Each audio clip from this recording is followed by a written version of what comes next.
Assalamualaikum warahmatullahi wabarakatuh. Jira jirtu ilmaan Oromoo qaqqaalii fi gaarii hundi keessanuu akkam nagaa fayyaa keessanii baga jiraattas niin jecha obboleewwan keenya wal bannee jirra dhiifama guddaadha.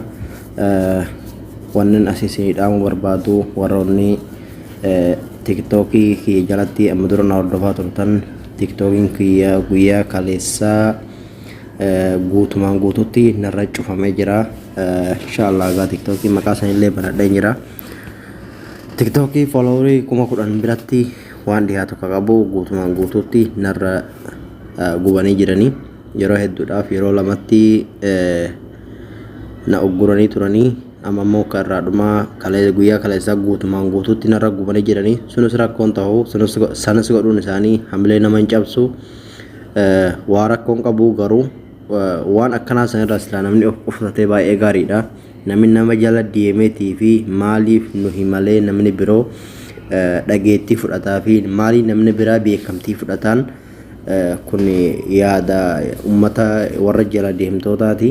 Nama jala deemaniif shiraa fi waan akkasii dalaguun sila fokkisaa ture irraa of qusatanii baay'ee gaariin jedha. Haasaa sanatti dhiyeessu follow kiyya linkii chaanala linkii tiktoka kiyya chaanala kiyya jala sinii kaahaa achi follow gochuudhaan karaa isaanii na hordofaadha. Barnoonni amma dura hojjedhe guutumaan guutuutti isaa hallaya seenee jira gaati. Barnoota haga ta'e takka karaa isaaniin siniif gallakkisa. Karaa isaaniin linkii san karaa linkii kiyya karaa YouTube channel kiyya jala seentanii descriptionii jala sinii kaahaa.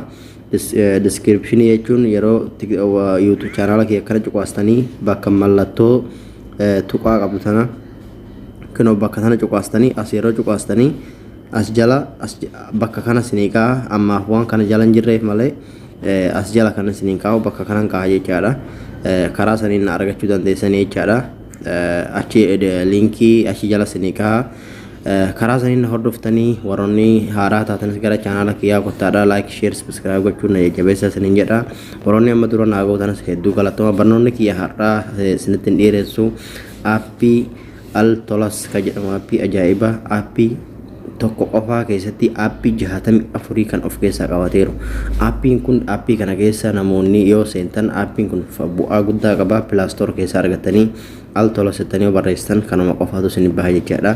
Aappiin kun waa tokko hin barbaadu yeroo keessa seentan aappii hedduu of keessaa qaba. Aappiileen hagana hin jedhamne jecha bu'aa hedduu fakkeenyaaf akka raadiyoo bilbilaa fakkeenyaaf kun amma raadiyoo bilbila group ta'anii waa dhaggeeffachuu kun immoo sheerii bilbila keessanirraa bilbila tokkorraa gara bilbila tokkootti saffisa cimaan waan barbaadan dabarsuudhaaf bilbila tokkorraa bilbila tokkootti yeroo dabarsitanii viidiyoolee haa ta'u huma barbaadan saffisa cimaadhaan daqiiqaa muraasa keessatti daqiiqaa tokko waan hin guunne keessatti waan isinitti ergitan guutumatti dabarsa jechaadha.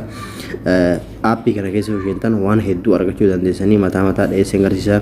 Amma fakkeenyaaf kuni kan warroota mana ijaaraniifaa hedduu bu'aa guddaa qaba jechaadha. Wanti hedduun as keessa jiranii as keessa seentan waan hedduu argachuu dandeessan keessaa warroonni waa beektoonni aappii kanarraa bu'aa guddaa argatan jedhee yaada. Aappiin kun wantoota teekinooloojiilee hedduu of keessaa qaba.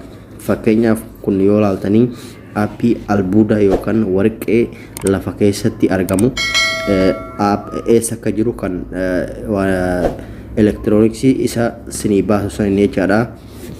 Sanittaan suudhaan kun immoo aappii rekoordii waraabuudhaaf jecha rekoordii waraabuudhaaf isin fayyada.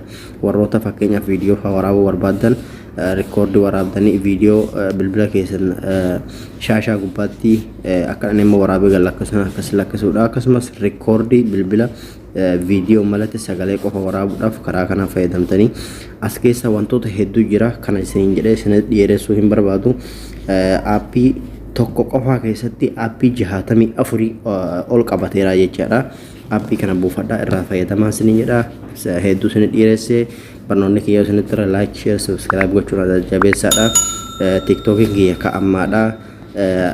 Kanuma barnoota haga ta'e takkanuma qabaa. Kun followerii gara 2700 biraa qaba.